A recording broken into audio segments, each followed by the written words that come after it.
Okay, well, this film is on the subject of ancient Egyptian dance, or Iba. In the story of Sinuhe, which is quite an old Egyptian folktale, I suppose you'd say, from Egypt's 12th dynasty, so a long time ago, but filmed in the modern world as a movie called The Egyptian. This tells the story of someone in exile from Egypt for mysterious reasons. Someone has run away and become an exile, and after a while, even though he's successful in his chosen place, new country, he always longs to return to Egypt, and eventually he does. And in the in the story, he kind of reminisces about Egypt and the things that he misses or will miss. And one of the things he's told that he will most miss about Egypt is that when he does eventually die, there won't be any Mu dancers, which is a class of ritual dancers. There won't be any Mu dancers at his funeral. So of all the wonderful things about Egypt that could be pointed out to him that he might miss, the Mu dance, the sacred dance, is the thing that he most misses. So it's easy to pass this over. It just seems like maybe not such an important thing. But obviously the Mu dance, this type of dance, is something very special. Although it's not very well known, I thought it was a good idea to kind of try and speculate about this, because it's right up our street, really. Mu actually means those who belong to the water, so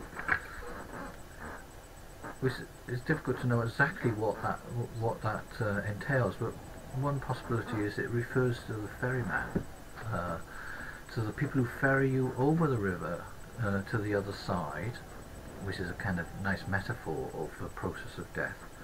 But also physically, you ferry you over the river now to the desert necropolis, which if you're in Thebes, which is one main centre, it's actually on the other side of the Nile from the main settlement and temples, at least. So this is an Egyptian spirit dance, also called, most common name for this for dance in Egypt is Iba, but there are many other names, and also specific names for particular types of dance. So what I'm going to do briefly here is an act essentially of reconstruction. It's an attempt to make sense of an Egyptian tradition that in a way we still have a link to, I think, in lots of ways, but hope I can show that. The influence of ancient Egypt, of course, is still relevant to everybody, not just pagans such as myself. It's part of the European consciousness, or what's sometimes called European mind. But for now, I'm focusing on what might be interesting in this from a kind of neo-pagan, new religious movement point of view. I should say, when I say pagan, I don't follow I suppose the majority view that pagan means country dweller, or whatever.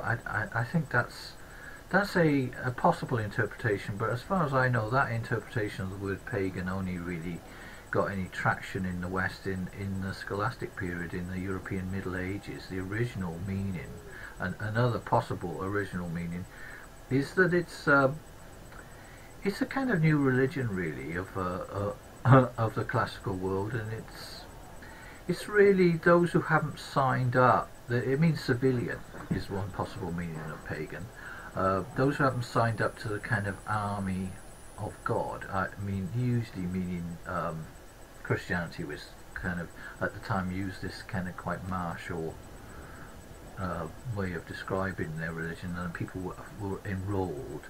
The oath that they took, they're enrolled into almost like a military fraternity in a way, but with religious aims, the army of God. It's not the kind of modern time we have things like the Salvation Army, of course.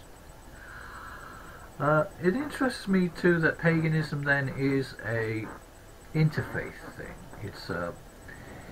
it's a new religion in the classical world that kind of combines lots of other religions.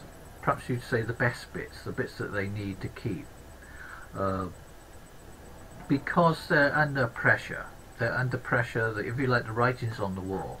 And when you're under pressure, comparative religious studies show that where this happens, people kind of work out what they need to keep and what is not so important, and so you get an idea of what is really important to people from the summaries and constructions they make under pressure. One of the important things of that is that magic itself at the time is a religion, really. Magic is a religion, and certainly part of this new religion that becomes paganism. But it's almost like we could take magic as a religion in its own right. Okay, so that's the kind of trajectory I want to look at. I should say as well why we, as pagans, I've mentioned this many times, I know, in the other film, but I still think it's worth pointing out that there are 10 measures of magic that are said to have come into the world, and Egypt received 9 of those. This is why Egypt takes up so much of our time, is because so much of the stuff that we practice kind of seems to come from there. Now, the magical world is currently undergoing something of a revolution in terms of the emergence of various new studies, but primarily there's a kind of collection, a magician's library that was found a long time ago, actually, almost 100 years ago, more than that maybe, which is really only in the last 20 years, or certainly in the last 20 years, or more than that, since 1986, the importance of this collection has really transforming everything, not just studies of classical magic and Egyptian magic, but it's transforming the way everybody else looks at magic, really, in other traditions that are not even supposedly related to magic. So this was a magician's library. So at the time when the world of religion was in the West was kind of changing in the Middle East, and that Christianity was on the rise and the Abrahamic faiths were coming to the fore, and paganism was supposedly going into some sort of decline. So this maybe explains why this magician's library existed, perhaps because so many books were being burned at the time, say 2,000 years ago, in the time of the Roman Empire, when the Romans were in Egypt. Books were being burnt, especially magicians' books. Magicians themselves were being burnt, to be honest. But certainly there was a kind of an anti-intellectual mood. An awful lot of scientific and technical books were destroyed in that moment, and perhaps some magician is known from other sources that a magician from Upper Egypt, from Thebes, is probably the author, probably is a single author of this whole collection of manuscripts, even though it's quite large.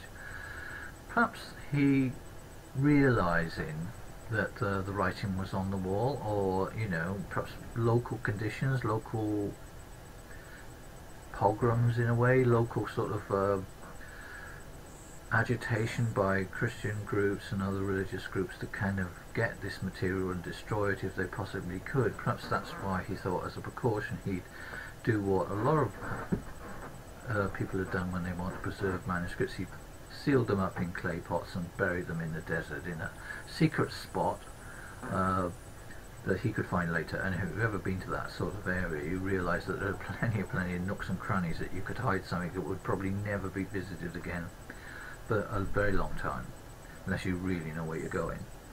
But in fact, maybe something happened to him or her, could be a woman, whatever. They obviously never returned to reclaim their library, and which is bad for them, but lucky for us, because it means that we have this collection of books, or manuscripts and grimoires, if you like, which is very, very complicated body of stuff. I should say it's not, I'm talking about a thing that normally referred to, or commonly referred to as a PGM, the Greek Magical Papyri. And that name puts you off the scent, really. It's a misnomer because most of these manuscripts, certainly a high percentage of this manuscript is not written in Greek. It's written in the Egyptian tongue, in the Demotic, really.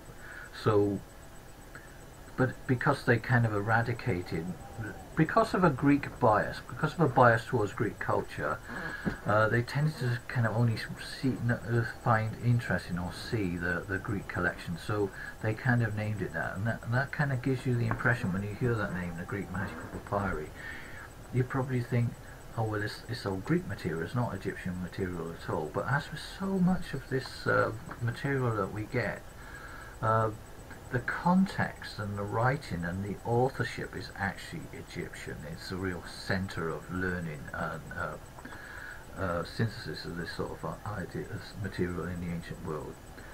So that's why often people are trying to rename it now, either the Theban Magical Library or just the Magical Papyri. Less misleading than Greek. Not to say Greek doesn't form an important part of this tradition. It's just, you know, for a long time it put people off the scent in a way. And these works are essentially works of Egyptian magic, whatever the language. The scholars have decided, looking at the material, that someone with that level of skill in and being so multilingual as well, being able to have knowledge of so many different languages, including the Egyptian one and the Greek one, there's only one kind of group of people who really fit that profile, and that's almost certainly an Egyptian priest from Thebes. Obviously doing a bit of work on the side though, and this is probably their own collection.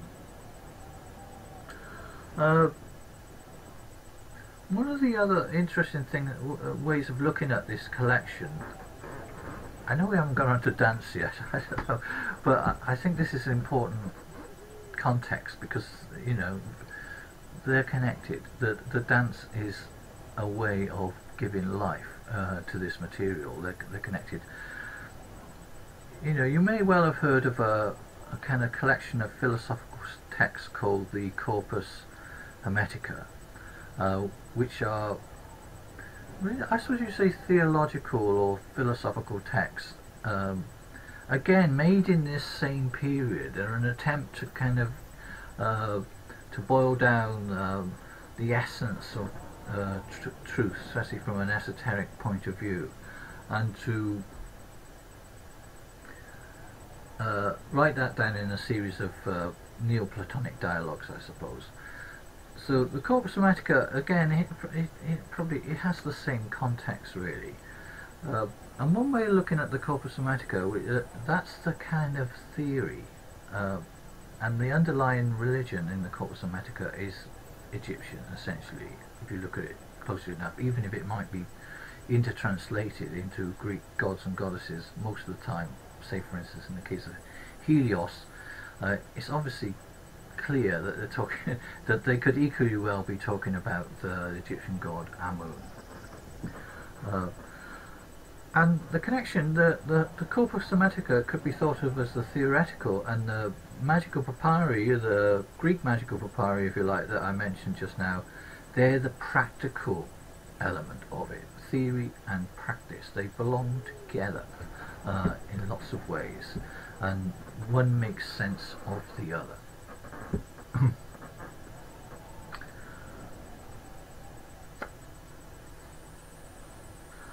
I should say, I suppose it's obvious from what maybe that so far a lot of the magical tradition has been perhaps overly viewed through the through the prism of classical Greece and classical Greek philosophical tradition, which is why so many things get missed out or get ignored. And that's changing now. So there's an emphasis to try and refocus the way we look at things, either to look at them in their own right or to look at them rather from the point of view of classicism and Greece, but look at them from the point of view of Egypt, and beyond that from the point of view of Africa.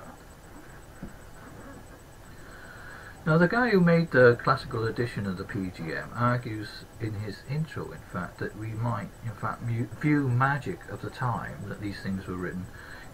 What emerges is that magic is a religion, then, in its own right. It has its own way of looking at the world, its own gods and goddesses that it particularly works with, usually a preference for underworld deities, which we've forgotten about, really.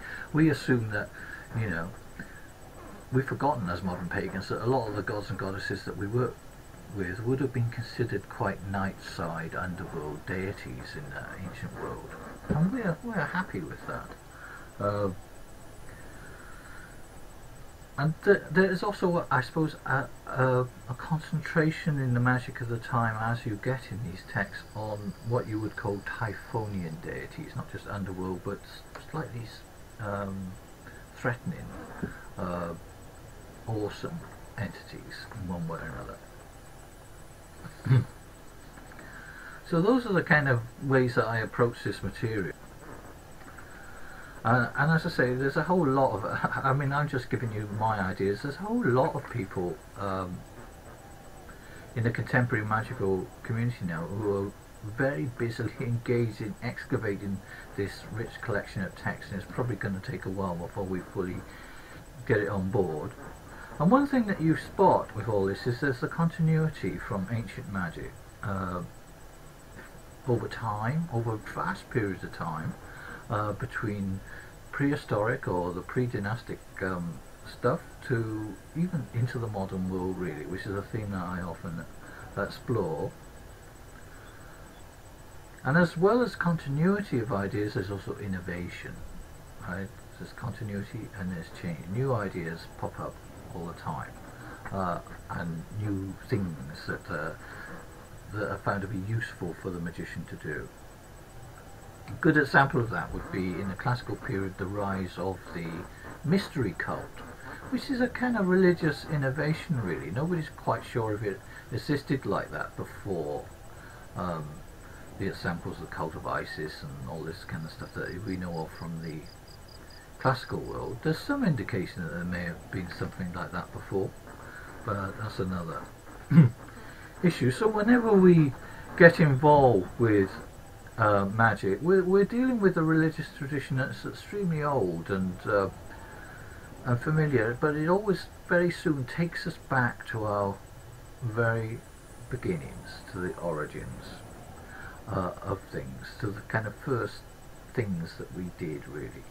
And nowhere, I think, is that better illustrated than in the subject of dance, surprisingly. Dance in itself and movement is, in a sense, it's, you could say we know about it, but it's also, we take it for granted but that is almost, you could say, one of the oldest forms of magic, one way or another. There's always music and movement. There's almost always dance in magic.